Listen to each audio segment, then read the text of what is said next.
with your CS. This is a mastermind brainstorm session.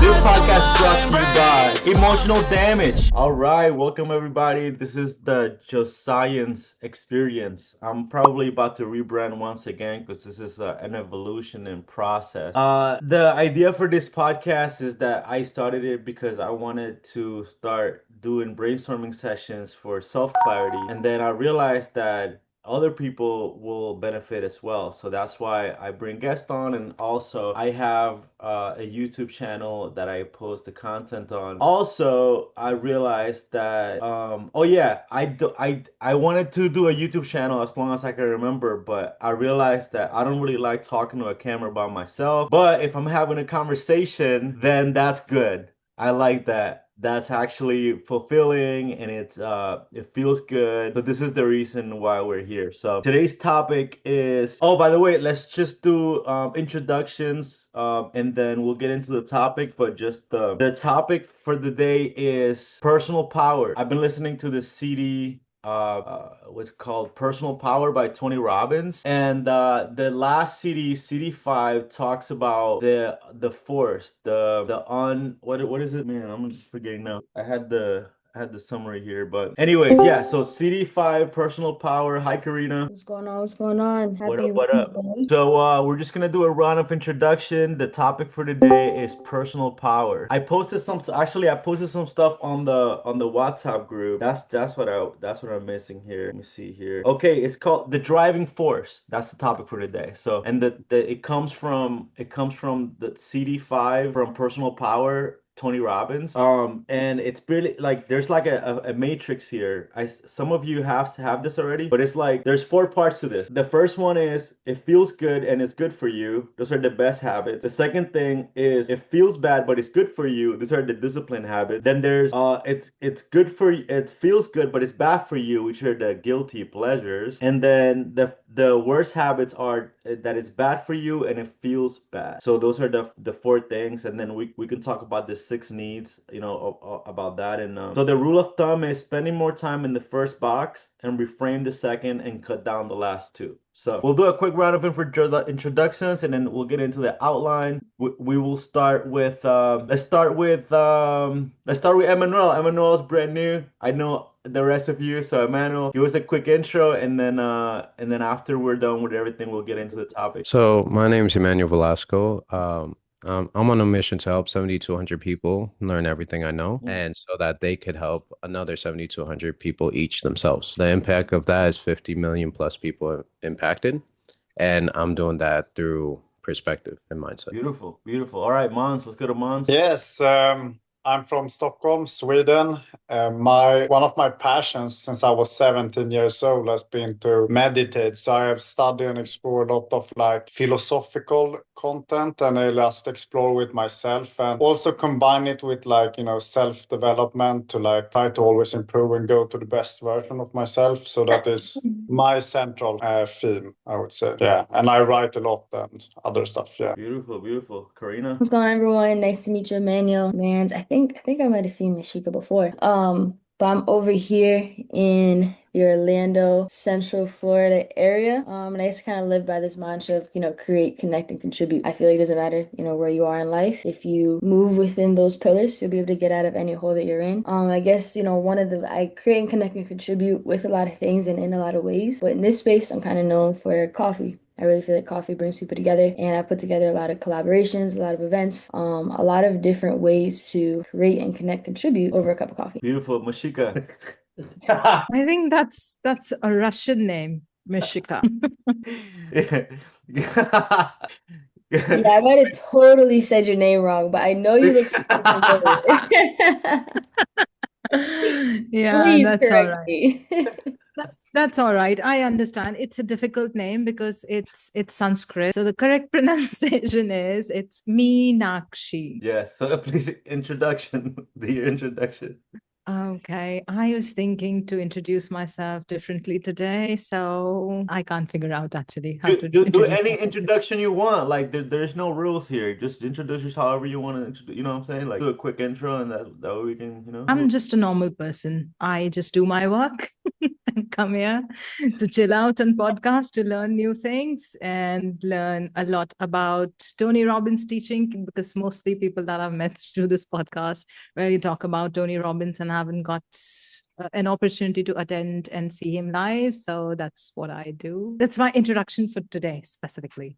Beautiful. Thank you. That's great. Yeah, we're not trying to like this is a work in progress for everybody. And then with that, I want to start with this quote. You're not sabotaging, you're trying to meet your needs. Think about that. Where is this quote coming from? You Which still part need of you you? still need the sirens and the ad libs and all those little tools that we've been talking about.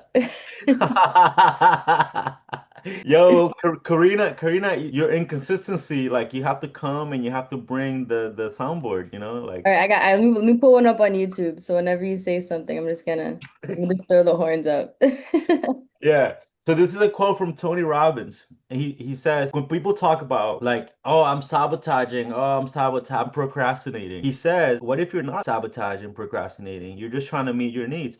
And he talk about the 6 needs, and some of you know them, some of you don't. Like certainty, like you need to be sure. Safety, uncertainty, variety. If everything was certain, life would be boring, so you need spice to your life. Significance, you want to feel important and valued. Love and connection, you want to feel connected, you want to feel be a part of a group, you want people that appreciate you for who you are, and like you want to be appreciated and loved and needed. Then growth and contribution, which are the spiritual needs. Growth means like you're learning, you're growing, you're expanding, like you're making more money, like you're getting more friends, like you're progressing in life in different parts of your life. And contribution, giving somebody something. It could be a homeless person, it could be a friend, it could be a colleague, it could be a referral on a business, but you're contributing to society as a whole. So there are different varying levels of these, but that's what we mean by trying to meet your needs. It could be a physical need. Let's say like if you didn't go to work for a week, now you didn't make any money. Are you self-sabotaging, or are you trying to meet your need for rest? Maybe like you're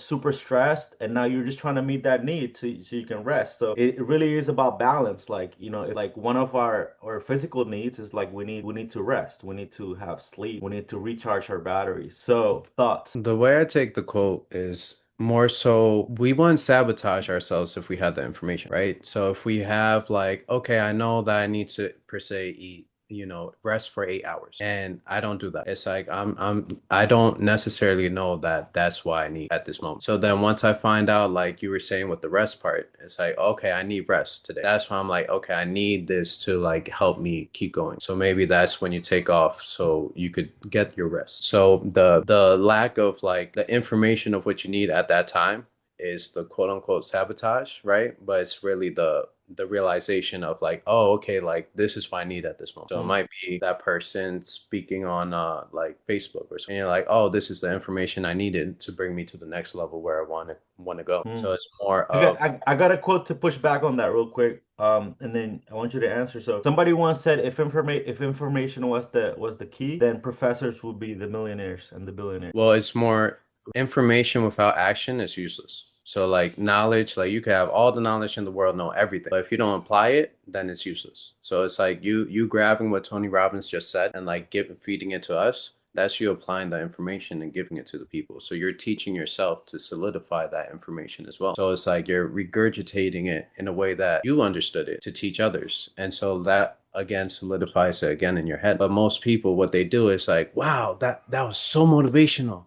I love it. And this whole experience was amazing. But then they don't apply whatever they learned to do whatever it is. Like if it was creating a book and it was a book workshop, and it's like, okay, you've got all the pieces to create your book. Yeah, I'm so ready. And then tomorrow you're like, I don't do anything. I don't know where to start. It's like, well, you have the blueprint. You start here. That's good. That's powerful. Thank you, Emmanuel. All right. Who wants to follow that up? God, I was having issues finding my unmute button.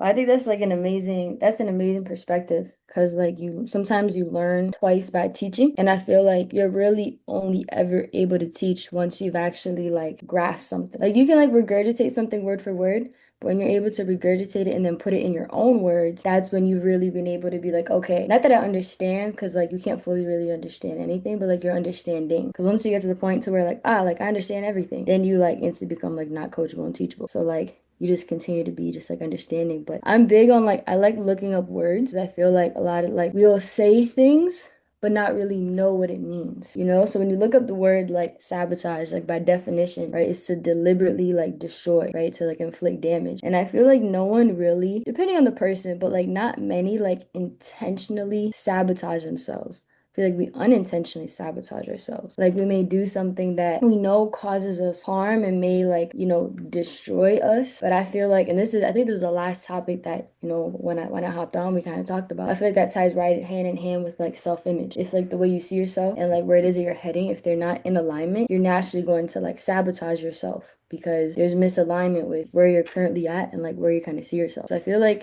we don't mean to sabotage ourselves. Once we learn better, you know, it's what you were saying, Emmanuel, like once we learn better, we do better. But it's just that process of like learning better. And like repetition is the mother of all skills. You may have to hear something 30 times in order to actually learn from it. Think about like, and that's something we're programmed even like as a kid. Think about how many times you were told to like do an activity as a kid and you didn't do it. And you're like, you know what? I'm gonna listen. I'm gonna do it, and then it works. Boom! You instantly like learn. And I feel like that kind of coincides to like everything in life. That repetition, yeah, for repetition is probably the master key to everything. Oh, absolutely, thousand Yeah, percent. if man, repetition, man, that hit me so deep right now because if you don't do something every day, you know, like a little thing every day, then like you're pretty much like not gonna make any progress on that goal. You have to every day you gotta do a little repetition and like to deepen something like shit.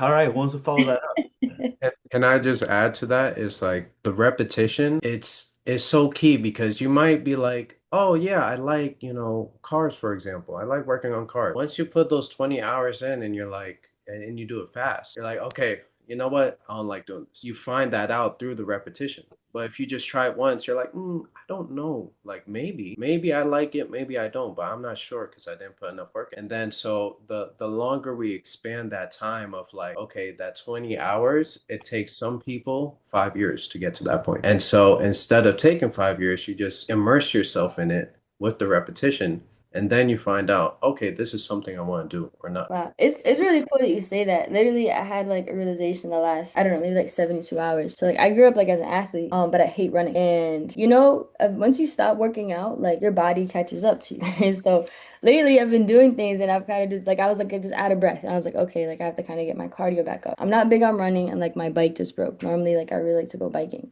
So a friend of mine told me I should like pick up a jump rope. Like you actually get more cardio jump roping. Well, I've never learned how to jump rope. Never learned as a kid, hated as a kid. But you know, literally last 3 days I kind of made a decision of like I'm gonna learn how to jump rope because it's something I could do on the go. Like I travel a lot. It's really great cardio. And I've literally like 3 days ago when I started, I was like really bad. I even posted on my social media. I was like send help. People sent me some tips. I like applied some of those tips. And now like couple days later, like I was just jump roping right now before we hopped on this call, and I kind of like I was like doing it a lot longer than I did. I kind of felt almost in like a flow state, but I think it was as a result of like my repetition over the last couple days. I was like, wow, like this is actually really peaceful. So I feel like whatever you do, like if you do anything long enough, you'll feel like you'll actually start to find like peace in it. A week ago, a couple days ago, like I hated doing jump rope, but now as I've been doing it recently, I'm like, wow, like this was really peaceful. Like I think I'm just gonna like picking up the jump rope has just kind of been like I don't know, it's kind of been like I a don't relief. It's I don't weird. I don't know how to explain it. I don't see any sweat on your forehead though. Like, Yes, it's in the hat. it's Yeah, I couldn't hop on this call. I was sweaty. It's inside of this hat. bet. Belinda, we're discussing CD5, personal power, the driving force. You know this, like the back of your hand probably. The driving force. So, Karina was just talking about repetition, and she said she hates running, so she's jumping rope now. Where I was gonna, and then we hit up on repetition, and then the first quote was, what was the first quote that I said? You're Oh, not sabotaging, you're trying to meet your needs. thoughts, Belinda. I know you got some thoughts on that. So it's always like the why for me. Why am I doing something? If I don't have a powerful why, I'm not the only one. If we don't have a powerful why, we're not going to do it. That's pretty much boils it all down. Beautiful. Meenakshi. I would like to stay on this word self-sabotage for a couple of seconds.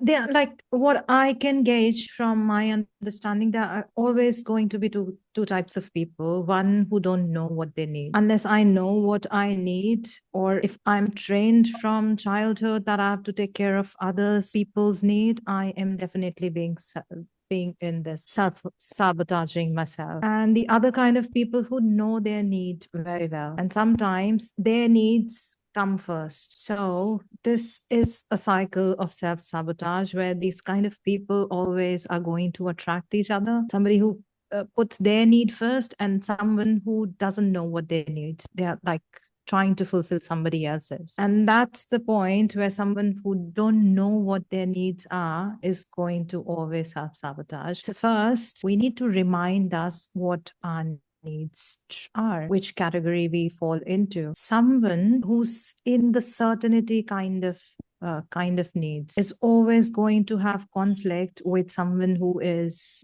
having needs of uncertainty. Either the person with certainty is going to self-sabotage or the person with uncertainty is going to self-sabotage. So it's important for us to understand our needs. And like just a general rule in yoga, when you start practicing yoga, the philosophy that they teach you that you need to live by when you become a yogi, that you can call yourself a yogi, is like 5 sets of rules that you should be taking, how you should be taking care of yourselves, which includes kindness, which includes truthfulness, and not stealing anything, and the feeling of unconditional love. All these 3 things first have to start from yourself. You have to be kind to yourself. You should be truthful, not stealing, not just the money, but time and energy, and something that does not belong to you, taking something that you haven't earned yet, and that includes somebody's time and energy. Self-sabotage is somewhat related to understanding your need as well as somebody else's. So we need to first understand that people can lie into these 6 categories and everyone can have a different need. Like if there's a person who is of contributing needs, the person might not be able to give as much time, love, care, and affection to a person whose first need is care and significance,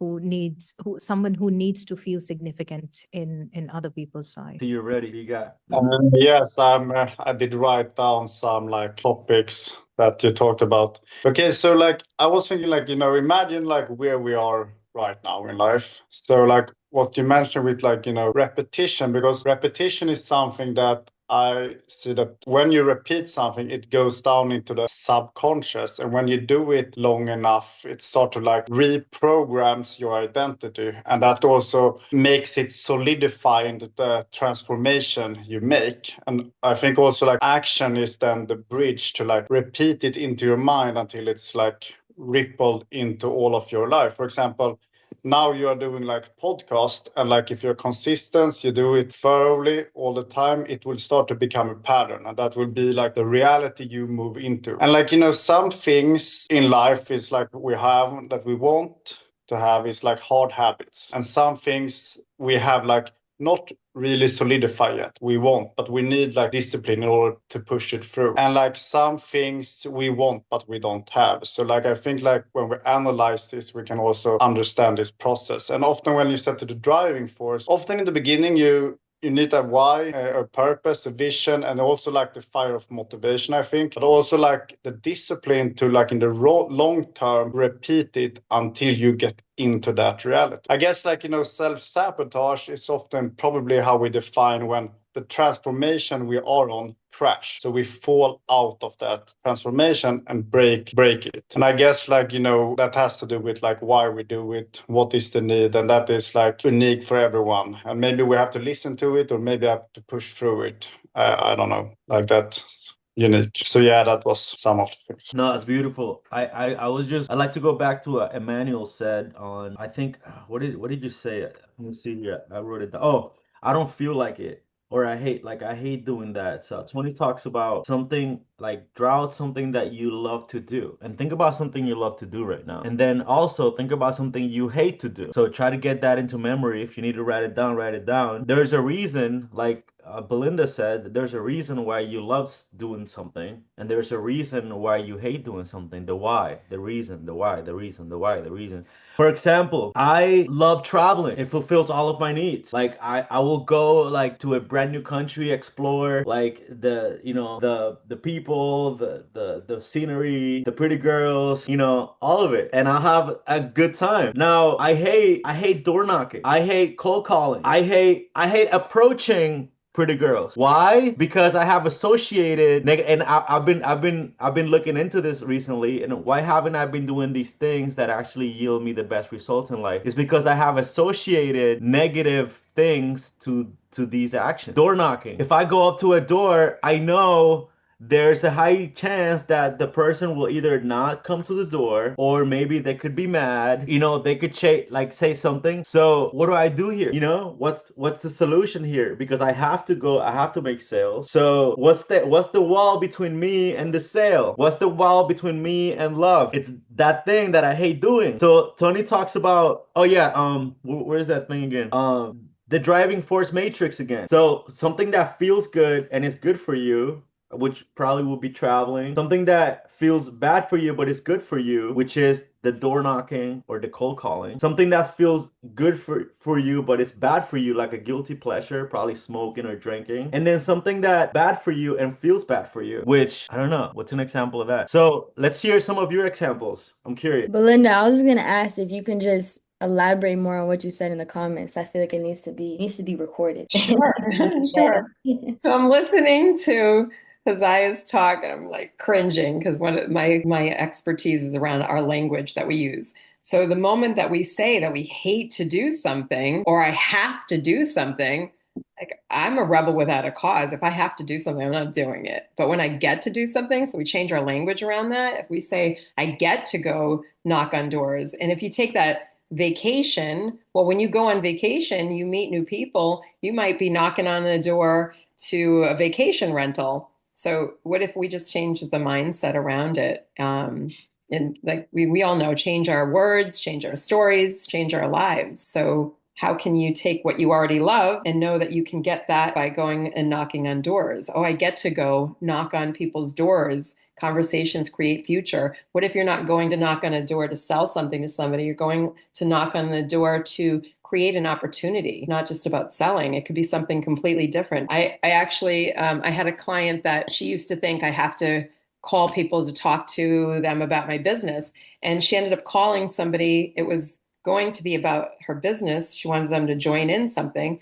And they ended up being the manager to take over her other business that gave her the freedom to work on the business that she's really passionate about. She didn't make that phone call. That opportunity didn't present itself. This is so interesting because the first week that I started doing this again, I started doing door-to-door sales again. I made 2 sales, like pretty big sales. But then I was with the sales manager, so I had some support. When I had to do it on my own, that's when it got hard. So I decided to give myself 90 days. I said, I'm gonna commit to 90 days of door knocking. No matter what, I'm gonna at least knock on one door. What's gonna happen? If I knock on one door and I'm already in the neighborhood, I'm probably gonna knock the next one. What So if it wasn't door knocking though? What if it was something else? What if you call it something that sounds like something you want to do? I'm open for suggestions. That's what I'm saying. You're creating an opportunity. You don't know who's going to open that door. You don't know what the door that's literally the door is opening. What is that door? What's it opening up to? And if a door closes, like there's so many different analogies. When one door closes, another door opens. You're knocking on opportunity. There's so many different ways to look at it. Yeah, actually, when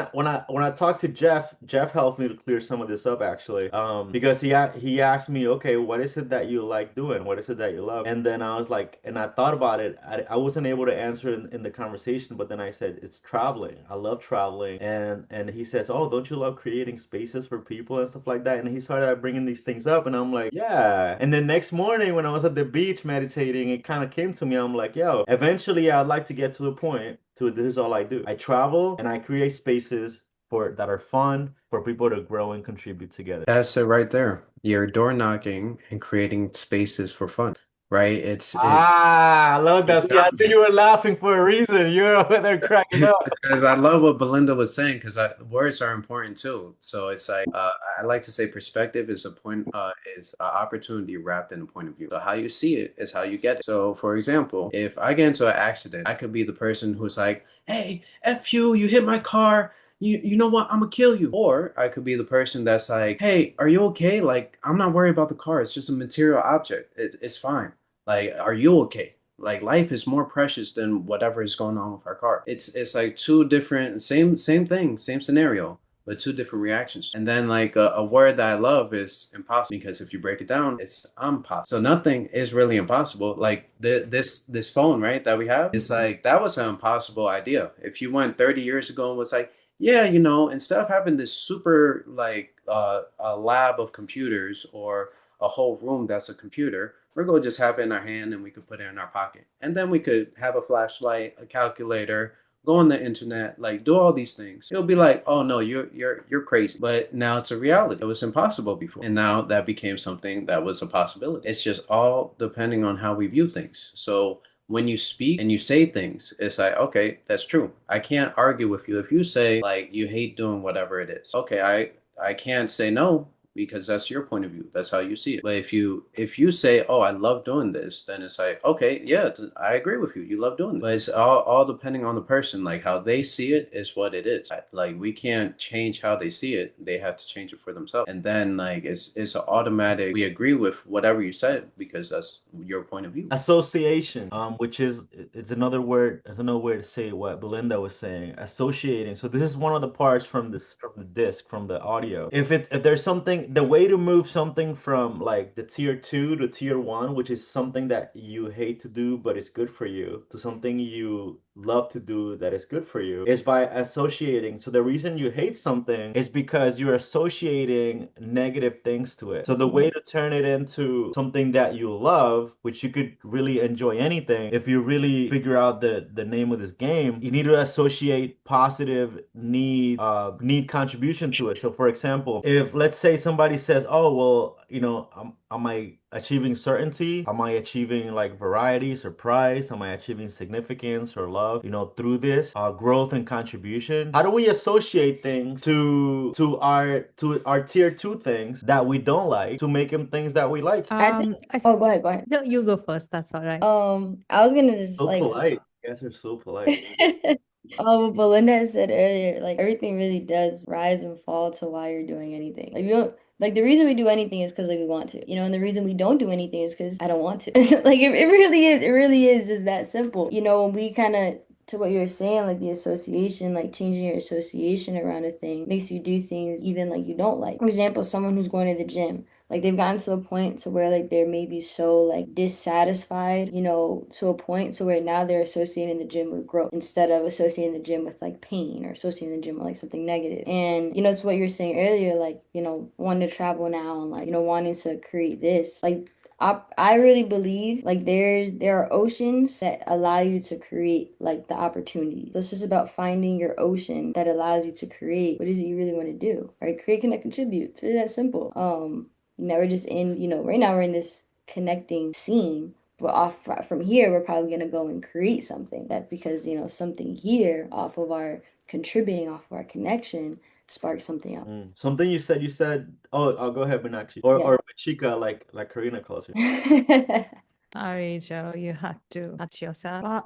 What I wanted to say, if you have heard about classical behaviors, sometimes probably it's not this activity that you get that feeling that I don't like this, but some sort of external stimulus associated to it that you might not even know. For example, if you see your activity door-to-door selling, it can the actual reason that you don't really feel happy about it can be totally different than what you are doing. Probably knocking on doors or that uncertainty can be one. Probably the fear of rejection or the product that you're going to sell and the kind of people that you have to deal with could be one of the reasons. But if I tell you that you have to sell gold coins, now you have to go door to door selling and they're all billionaires. and you have to knock at the door of billionaires. Would that interest you? Yes, no, maybe. Joe, that's a question for you. Wait, can you repeat the question? The question was that if I change your product,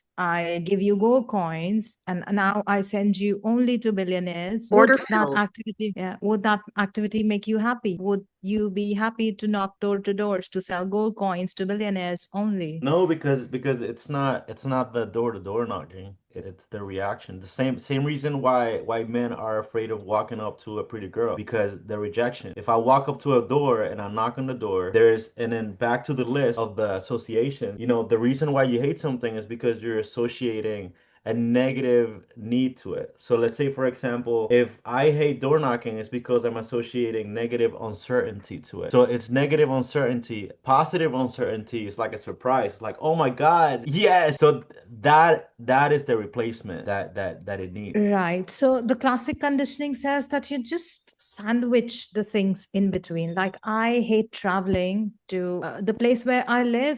It's about 2 kilometers away from capital Delhi. So if I have speaking opportunities, I have to drive at least 2 hours. And I hate to spend time in car because I can't do my stuff, but I love listening to music. So I don't step into the car thinking that I have to travel. I just think that, oh, I will get 2 hours of listening to music. That's why I don't hate traveling now. I'm okay with traveling. I love driving because that's the only time I can, have just the music. Otherwise, I'm distracted all the time. As soon as I plug my headphones in, somebody's at the door. I have to make sure that I don't plug earphones in because I am alone at home. I have to make sure that I'm able to hear the doorbell, somebody calling, everything. So that's the only time that I can listen to my music, just my headphones on. So though I used to hate traveling, spending time in car, that was quite literally time wastage. But now I have associated with something that I love. So probably that fear of rejection is something that you can turn into something that you really love. Probably don't just take no from people. Probably you can drive a conversation with them so that you also get value. Probably drive a conversation around what would have made you say yes. What do you think about anything? If you see a person who has got a beautiful house, something, drive some valuable conversation so that you can associate that even if I got a rejection, but I got value from there. It was productive for me. So next time when you go out, you won't be thinking about what if I get rejected? What if I get this? No, you will go out just for looking for that value, that goal that you've been looking for. Make sense? I just want to follow that up. Do you like walking, like the walking outside and getting the sun on your body and stuff like that? Because that could be an association for you. Like, I'm getting exercise. Ultimately, I could get 1,000 no's, but I walk. So like I get, my 10,000 steps, if that's like your goal for the day. It's like, okay, like regardless if I get no's, the objective is for me to get my 10,000 steps. So you just keep going and you're like, okay, I'm at 9,000 right now. I got hit some more doors. Or you can go live on TikTok and give yourself a challenge that I'm going to get 15 no's today. Oh my God, you Right. guys, I appreciate the coaching, but the question was, what's something that's hard for you? Like, I didn't invite everybody to coach me on my thing. I said, what is your difficult thing that you hate, and everybody jumps on me. No, no, no, no, no, no, no. You need to tell me what's something that you hate doing that you're not doing. Like, stop trying to like reflect on me, all right? Okay, I got Let you. me hear your thing that, I'm saying, like, oh yeah, oh, let me help Joe Man because Joe Man has a hard time with knocking on doors. I bet you wouldn't even touch a door. You wouldn't even do it. So exactly. So what is it for you that you're trying to do that you're having difficulty with? Let me hear that. So I'm the same as you. Like when it comes to like calling leads and talking to them about whatever I'm selling, that's my hard part. I hate cold calling. Even though I have warm leads, I still hate calling. So for me, what I figured out is more so that my zone of genius, I love to start things. But finishing them, that's where I find the hardest time. And so like I would much rather have a conversation where I get no money and I just help you wholeheartedly and fully, and I'll do that for 30 minutes, an hour, 8 hours. It doesn't matter. As long as I'm helping you, that's what I'm doing. But the problem with me is that I don't monetize that. I'd rather just help you before I monetize anything. And so I need to, like, I have a whole list of like 100+ leads that I warmed up and everything that I still haven't called. So my solution to that is using a little bit of AI in order to help follow up on those leads. So the conversations that I'm on are not those conversations of, like you were saying, rejection of no. They're conversations of, oh, I'm interested.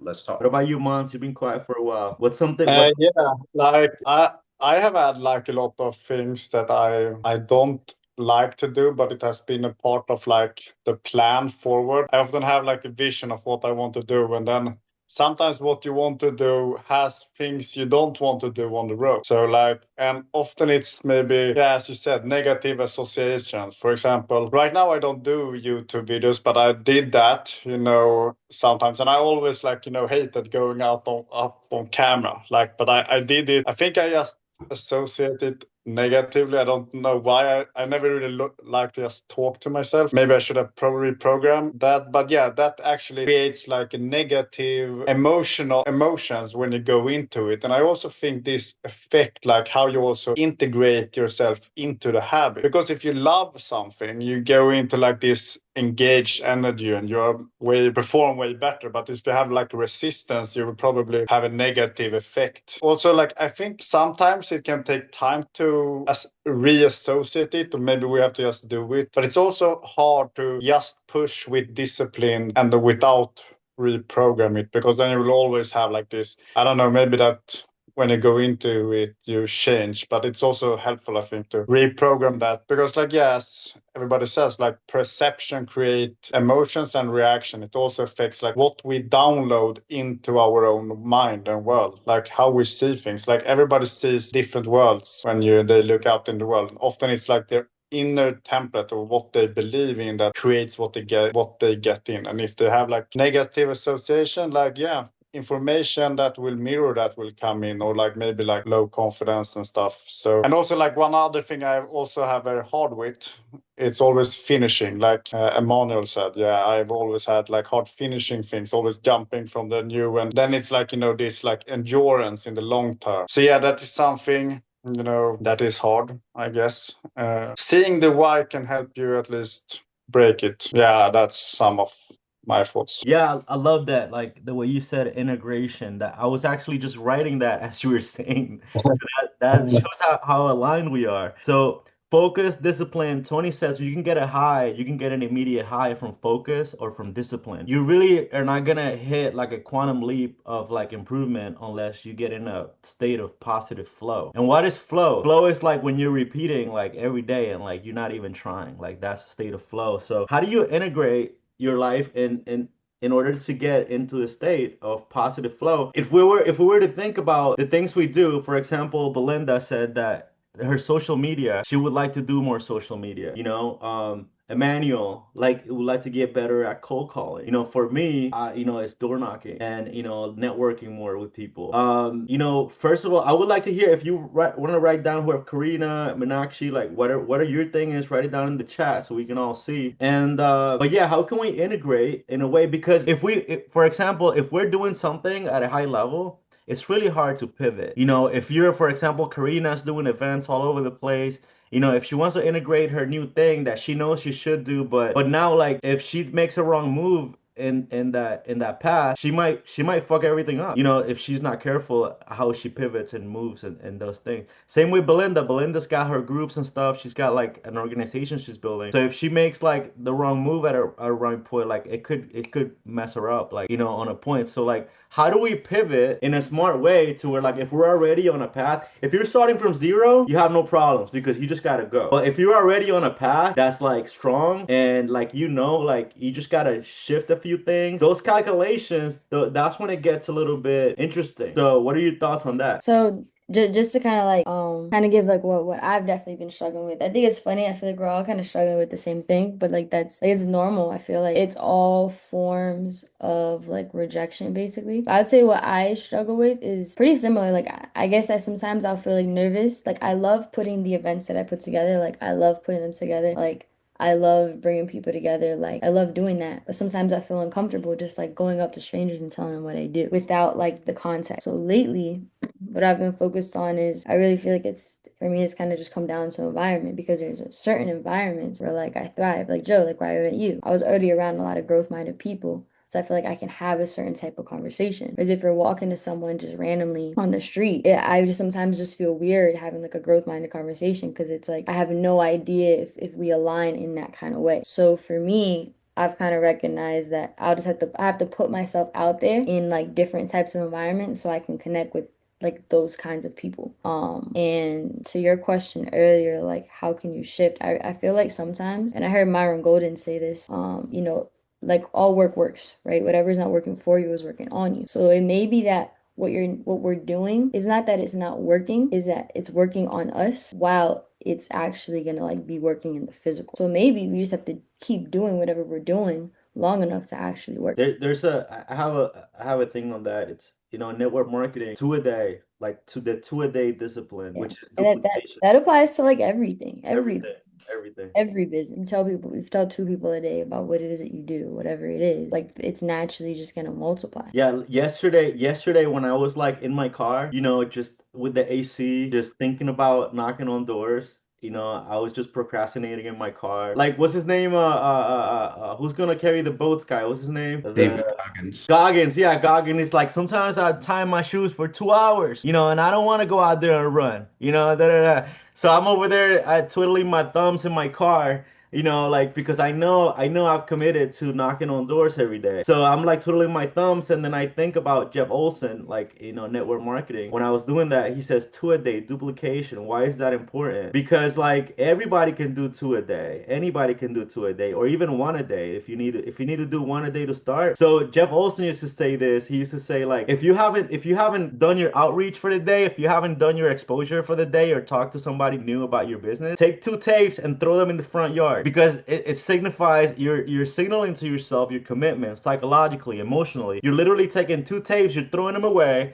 and he says by the end of the month you'll have a bunch of tapes in your front yard. You finally probably muster up the courage to go out and talk to somebody. Two a day. That's the magic of two a day duplication. And then when you're actually building an organization, you don't have to tell people, hey, like, go out there and find as many people as you want. No, most people, you can only tell them, hey, like, can you talk to one person a day? And if you know you can do that, they can do that. They can do one a day. Like, anybody can do one a day. That's exactly what I was gonna say. It's like you need to just take one action. And then like the thing is you when you have a bad habit, you can't just be like, all right, delete habit. You need to replace it with whatever that action is. Because if you just delete it, you're gonna fall back into that habit because you didn't replace it with something. You just automatically say, okay, cancel this, I'm gonna add this, but you need to add something in that place. Yes, yes. And to go back to my example of the beach, so Emmanuel, a lot of people here know that, like, I'm doing life design now, and one of the things that I integrated, one of the first things I established was go to the beach every morning. The first 3 months of the year, I would go to the beach sometimes for 30 seconds to do a quick 30-second meditation. I would get into my car and I would leave. Now I can't go to the beach for less than an hour, because like I love it. Like, it's become like my favorite thing in the whole day. The second thing I integrated was this Zoom. At first, I had like one person, sometimes two. Now like 4 to 5 people at a time, and then now it's become a habit because I'm doing it every day. I'm inviting new people. Sometimes 3 weeks, 4 weeks out. Some people are 2 months out that I invite on these things. And then now it's created a steady flow of people that I can connect with. The third thing I decided to integrate was door knocking, because I already know how to make money in door knocking, and I was going broke doing this. So I'm like, all right, well, let me get back to work. How do I get back to work? And then in the beginning, the first few weeks, it was tough. Thank God for the sales manager that he helped me out with a couple of sales that I did. But now, like, when I have to do it on my own, now I have to do one thing. I know I can take the same process and move it to this. So one house. Yesterday I said, I'm just gonna knock. I'm just gonna knock on one door. I said that's how I trick myself. I'm gonna knock on one door. And I knocked on one door, and then I was like, I might as well do another one. And then I did another door. And then I'm like, okay, cool. And I had an interaction with the guy. I almost sold him, but I didn't. So I'm like, all right, fucking dick. So then and then I did another one. And then this lady, I got an appointment for today. It all started though when I said, all right, I'm gonna knock one door. And then it became something else. That's practicing the art of showing up. Like that was one thing that I was like, all right, this is a skill that I'm gonna learn. This was a couple years back. I wanted to get back into the gym, but You know, when you get really sore, you're like, all right, I'm gonna just wait until the soreness clears, and that's days, right? So instead, I was like, okay, my job is to show up for 15 minutes and do cardio. That was week 1, right? And then so 15 minutes and boom, I'm gone out the door. Then week 2, I was like, okay, I'm gonna add one exercise, but I'm still just all I have to do is show up for cardio. And then anything else I do after that is extra. And so eventually it became a full workout routine. But the objective is only still to show up for 15 minutes at least and then go out the door. But now I created like a whole 45-minute, hour-long workout program just because of that first 15 minutes. So it's always that habit of like, for anything, practice the art of showing up. And that starts with that one action. Like the vitamins, one a day. Right. Do one a day.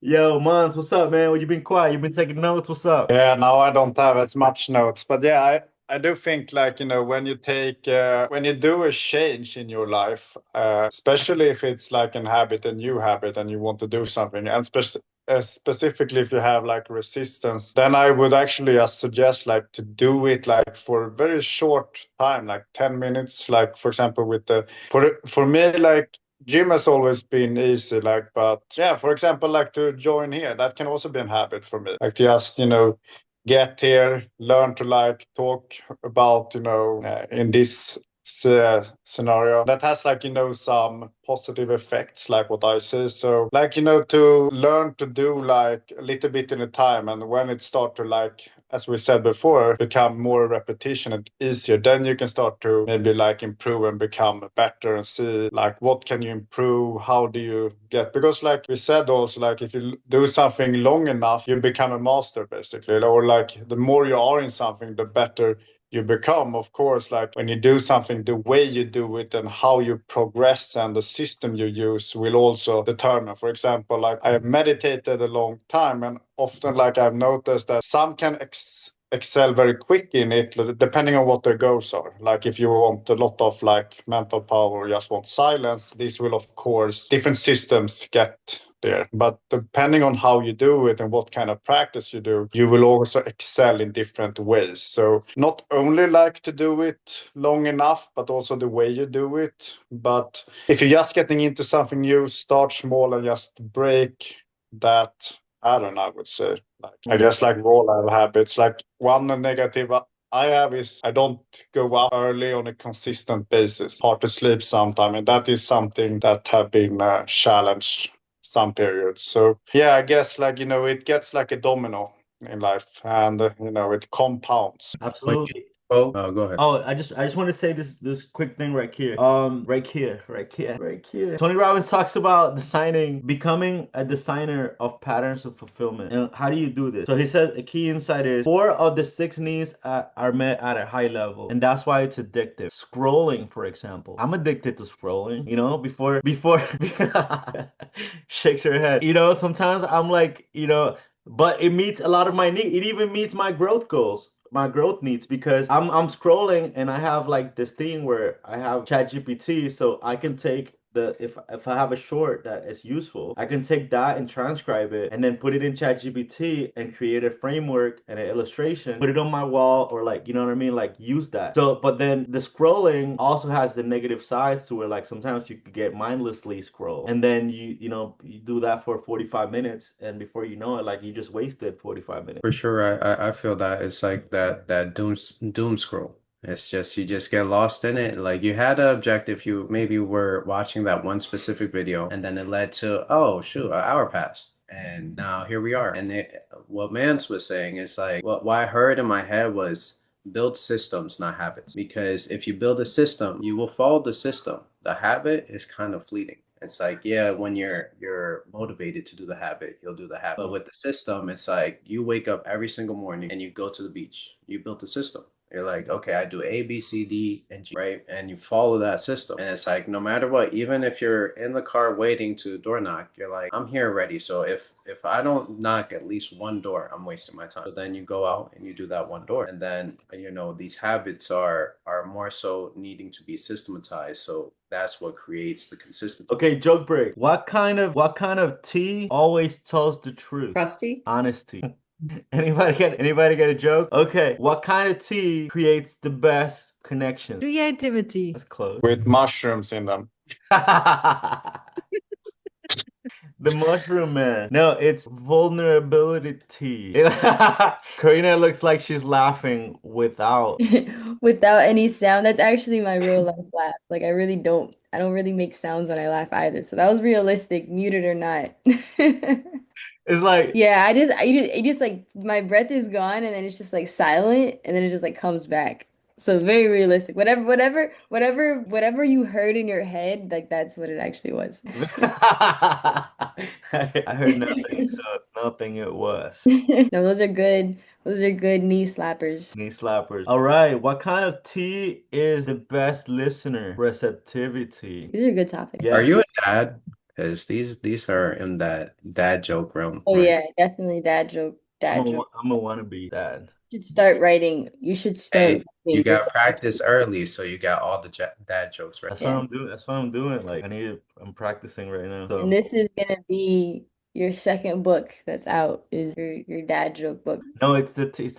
It's the 18 T's of fulfillment. Yeah, it's actually in progress right now. And so you gotta make sure you put these jokes in there. Yeah, they are the book. Ah, You should make the title like 100 cups of tea, and then like every time you just hit them with the lines. Yeah, exactly. No, that's literally what it is. That's the framework for the book, and then after everything, then the writing starts like after each one. So yeah, you're definitely aligned with this. So all right, so the chart goes like in the tape, the chart goes like something I love to do and something I hate to do, and then transferring things from the second part to the first one. So that thing, for example, so Belinda, let's go to you. So on the social media part, what would be some positive associations you could connect to social media? And then, what are the needs that you're gonna be fulfilling positively? And how is it gonna benefit your current path already, what you're already doing? So I worked on this yesterday, so it's interesting. They were talking about this.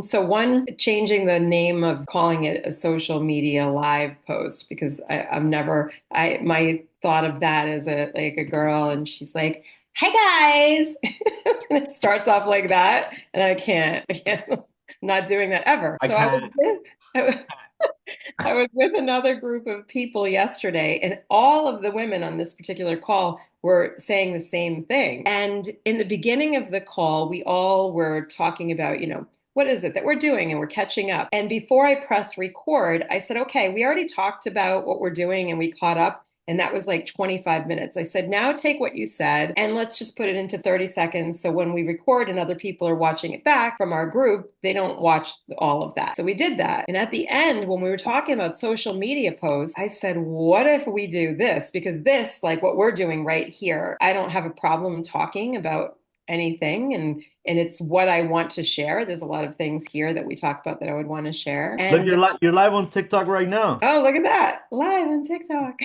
Yeah. Hi guys. You you just got over your fear just now. Damn, look at that. So anyway, so what we're planning, so they all did that. They came back and in 30 seconds they were able to introduce themselves and say what they've been doing for the last week because we already practiced it live. And so we're going to have another Zoom where we're going to do that. We're going to go into breakout rooms. We're going to have a conversation about our topic and then we're going to come back and each person is going to be on the screen. We're going to record, stop, and then we'll share that with them individually. So it's very much this. And we'll share that on Facebook or on Instagram, not TikTok. That's Yo, going to be my only TikTok live. I've been going live on TikTok lately, and it's nice. You guys. Except me. Oh yeah, so if you didn't know, like TikTok is illegal in India. So Meenakshi, regrettably, she can't get on TikTok. But anyways, guys, I've been learning these guys. There's these creators on TikTok, and they're making thousands of dollars a day. I peaked their technique. They have like this formula, and I've been looking at it, and it's just like it's basically just networking. They get on the live right now. I just got on the live. I forgot. I usually put this live on while I do the podcast as well because I'm trying to do both. And then they get on the live and then they greet everybody that comes in, because random people can show up on your live, and then you just greet them, and then you say, hey, how are you, blah blah blah, what are your goals, or blah blah blah, and then you try to get them to tap the screen, which that gets you likes, to boost your on the For You page. So it boosts, like, it gives you visibility, so they push you out to other things, and then you encourage them to share, like you tap your face, and then that now the people, they share it to their friends, and now more people come. So if everybody comes and brings people, and then the last part of the puzzle is they encourage them to friend each other. So now you have people tapping, coming in, friending each other, and then bringing more people in, so it just keeps growing organically. And then, so what happens is this: you can give out virtual gifts to people. So like, they start out at 1 cent, so these gifts are worth about 1 cent. And then I've seen these creators, they have 1,000 per people on their live, and they're giving them like every second they're getting a gift for like 1 cent, 1 cent, 1 cent, 1 cent, 1 cent, $1, $1, $1, $1, $1, $2, and then they'll get a big gift for like a $50 gift, $20 gift, 20, boom, boom, boom, boom, boom, and you could just add the numbers there, and it just goes crazy. So just by getting on a live, a girl doing her makeup on a live on TikTok, she's making thousands of dollars a day. So Belinda, do you want to do your makeup and make that? My number one value is not money. The thing that I learned about social media is I hate it. I'm always the last one to get onto social media platforms. But one frame shift happened, or a perspective shift happened, was when Alex Ramosi said, he was like, the thing with social media is that you could get paid to promote. So instead of going to like Facebook ads, TikTok ads, YouTube ads, you get paid by posting your own ads. And then it's like, even if one person shows up, it's like you're talking to that one person. So it doesn't matter if it's 1 or 1 million people. It's like you're giving the value to that whoever shows up. So that was the shift that happened. I was like, man, I really do hate social media, but he has a good point. Like, it's like I could get paid to basically promote my stuff, and I don't have to do the paying on Facebook to get the ads, to shell out money. It's like they're shelling out money to me and stuff. Yes, exactly. This morning I did a live, and I'm just basically doing, like, how a girl goes on and does her makeup? I read live. So I'm reading this book, and then some lady came on to the live, and then she starts listening to me and replying and liking my thing, and then I show her the book I'm reading, and then I keep reading, and then she comes on the live and has a conversation with me. So I'm talking to her about goals and stuff like that. So I'm literally like, Belinda's like, oh, I want to go on TikTok, and then I'm like, yo, I literally went on live. I literally just turned on the camera, and a random stranger came up to me. She liked what I was doing and reading. And then, like, now I could probably have like a breakthrough with this person, or maybe just they can just become a part of my network. That easy. I literally just turned on the camera and started talking, started reading. So, I get the stigma, but it's just people at the end of the day. It's just a platform to meet people and to connect with people. Like Karina says, create, connect, and contribute. Did you just laugh again, Karina? Or was that like just like a smile? Like, what was there like, Yeah, it was just a smile. It was just a was there smile. a haha? Little chuckle. Which Little chuckle. Yeah. So let's start winding down, guys. We're like in the last part of this. Let's start boiling down. What is the value here that we can get? Like, what was an insight that hit you hard in this conversation? Or what is something that you would like to add on top of what we were already talking about for yourself to watch this in the future? So let's say if you want to say something that that the future you will appreciate to hear, what would that be? And also somebody that's watching this on YouTube later on the line, what would you like to tell them? Let's go. Let's start with Mons, because he's been quiet for a while. Or Meenakshi as well. Meenakshi next. Okay, so I just thought of like a line like the process of transformation, because I think we have gone through like a lot of all the details of like actions, programming in the process when we change things. And I also wanted to, I did write something about, this scrolling or how to use social media. I know like many, we can fall victims and just scroll or just look at things that are not really relevant to where we're going. So I think like, to scroll sometimes or not scroll, but with the purpose to produce or learn something. Specifically if we want to create ourselves, like to have this input to form it to output also. Or like, to write things or to implement it into our life, to listen to things things that are actually connected to knowledge we need to our visions. And then it will be easier to just use the theme of what we listen to into actions. And I also wanted to create the framework of like habits. We can see them as like zones that we go into, and like our mind in these zones and how we feel will affect how we perform in this, like in a dimension. And these like zones, they are connected like a system. All actions we are doing connects to each other. So if we have like our whole physical reality, we do certain things in it. And if we, for example, train in one zone, it will probably benefit other things. And to calculate it as a system that we move forward where we're going. So often like when we connect actions together, they are more powerful. Like if we separate them, they become weaker. And it's our mind that can also connect them to the overall life we want to go into. Yeah.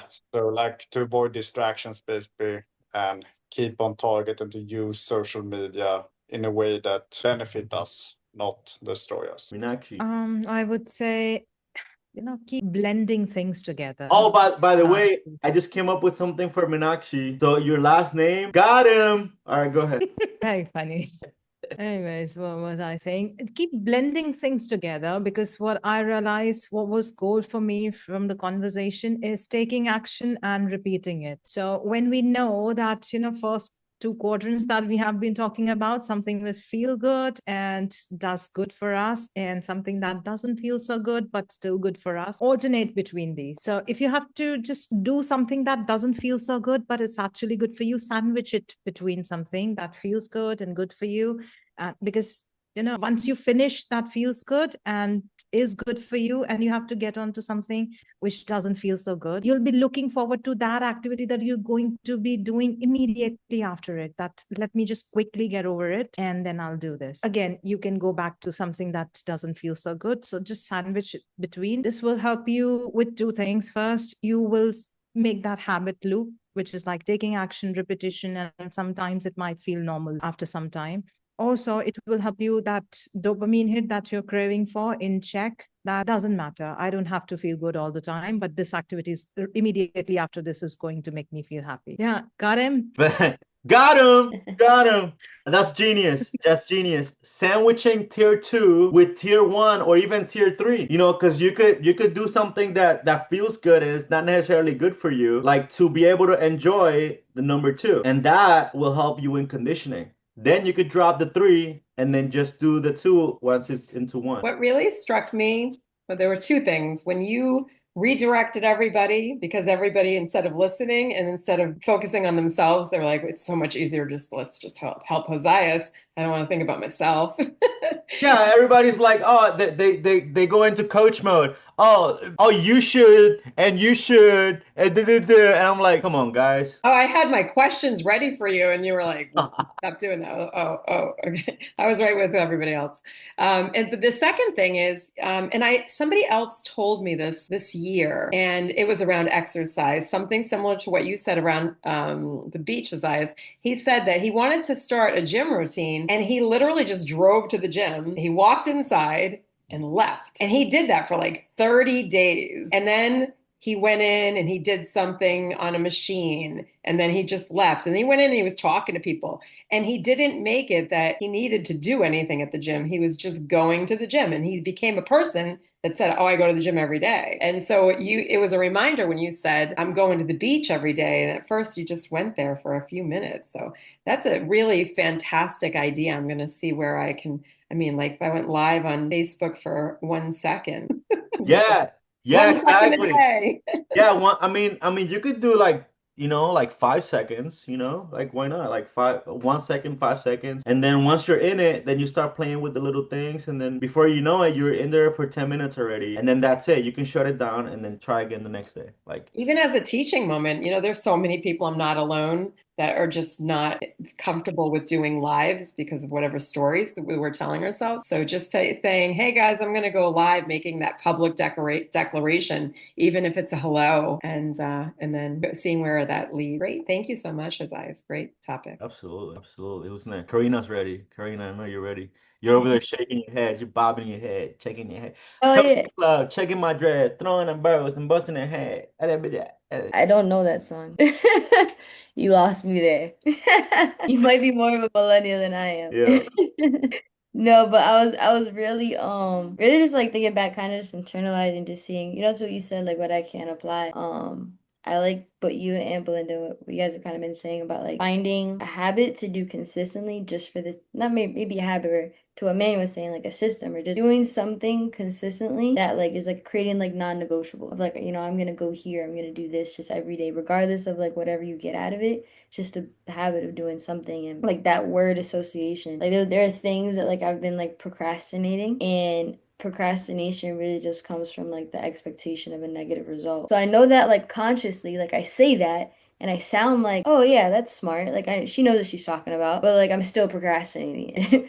So it's like that mindset switch, or maybe like that activity switch of, what am I really focused on when I think of it, even, subconsciously, what feeling does it create, and how do I change that feeling to then go ahead and change the activity, actually go ahead and start doing the thing. Yo, I narrowed down the number one question for procrastination, because for me that's a big one. Yeah. I do without it, and how long can I go without it without consequence? Yeah. That's the question. If you're procrastinating, you're probably asking yourself that question. So how can you change that question to a question that would get you to actually take the action? All right, let's go to Emmanuel. First off, thank you for inviting me. Thank you for having me. And so what I Like thought Meenakshi about, or Meenakshi. yeah, it was from Meenakshi actually. So thank you for that, for the invite and the leeway into this conversation. So thank you. So what I thought about was like we're creators and we should be doing what we were born here to do, which is create. So and for the most part, we fall into this consumption realm of like just consuming, whether that's buying stuff or watching things on social media. But the reason why it feels like so off to us is because we were born to create and like share with people rather than to take, right? And it's like the society became more of a take, and then so for the conversation, like it's more so repeating until it becomes second nature. And so once it becomes that second nature, it's like, okay, solidify, and you just continue to do it. And then being mindful of the words that we use, because we're actually casting spells. So every time we use a word, whether we can or we can't, so we gotta be cautious of what we say, because it's like that's what's stifling us from our actual growth of what we're trying to achieve. And then number three is to build a system instead of habits, because a system will allow you, it will put the things in place where even if you slip up, you're not slipping up because the system is built for that. It's built for like, hey, you have a cheat day. You could cheat on this day, any day, but that's what helps you stay on the diet. Right. And then everything starts in the mind based on how you see it. All is mind. That's mentalism. I was really studying this the other day. Mentalism. It's if you haven't looked into this, look into mentalism. It's really cool. All right, let's go to who's next? You. I'm last. I go last. No, I mean you, like you're last. Oh, what? We all Wait, went. did everybody go? Yeah, Joe, you're not paying attention to us. You're all What? focused on TikTok today.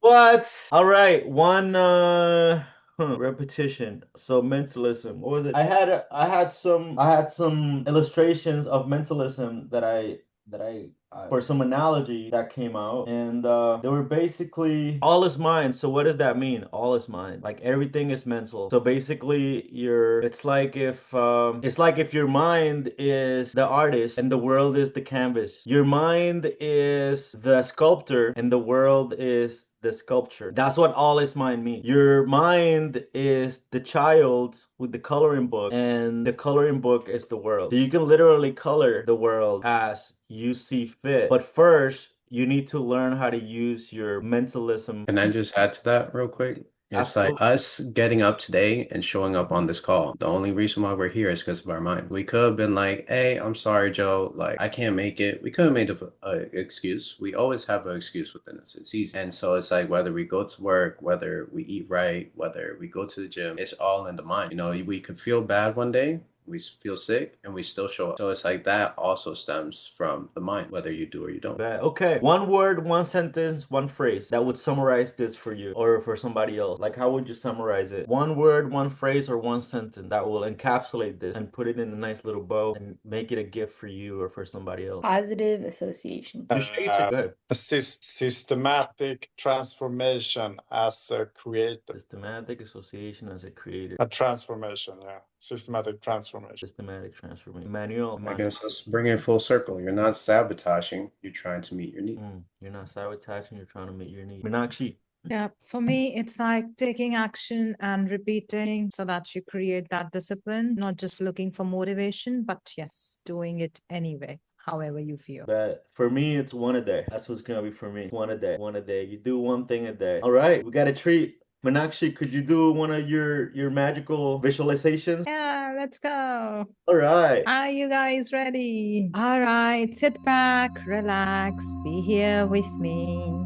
Just close your eyes. Couple of deep breaths here. Take one deep breath. Inhale deeply and exhale slowly. Inhale, relax, just be here, and very slowly exhale. Wherever your mind is, just bring it here. Be fully present. One last time. Take a deep breath. Inhale deeply and very slowly exhale. Think about the habits that you don't feel good about, but they are actually good for you. Think about the positive associations that you can make with your habits once you perform them, any value that you'll be getting from it, driving a new conversation, getting a new idea, or something that brings you value in terms of positivity, money, learning opportunity, better version of yourself, or just performing that activity makes you feel relieved that yes, you did it. No matter